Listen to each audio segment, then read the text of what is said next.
couldn't, be a cyclist in Lincoln and not know who Randy Gibson was. Bicyclists from Lincoln and across the country paid respects to one of their own today. Good evening and thank you for joining us. I'm Nicole Cousins. Hundreds of bicyclists turned out to pay respects to Randy Gibson, who was struck and killed by a drunk driver last week. Channel 8 Eyewitness News reporter Joe Harris was there for the tribute and has more in tonight's top story. That's right, Nicole. People I spoke with say Randy was a huge part of the cycling community. He was a former pro cyclist, but to those who came out, he was also a great friend. Hundreds of bicyclists crowded outside the Hub Cafe Sunday morning, all for one man, Randy Gibson, who just last week was struck and killed by a suspected drunk driver south of Lincoln. They came to honor Gibson the best way they knew how, a nearly 15-mile ride in his memory, a tribute to a man who loved cycling.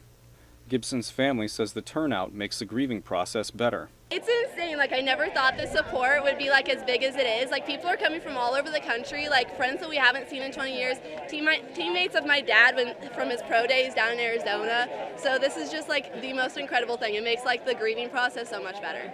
Gibson's life not only impacted his family, but friends and fellow bicyclists as well. One word I don't think would be enough to describe Randy. He's just a really passionate, enthusiastic, loving. Corey Godfrey says biking wasn't Gibson's passion, but his lifestyle. A member of the Nebraska BMX Hall of Fame, Gibson started racing as a kid.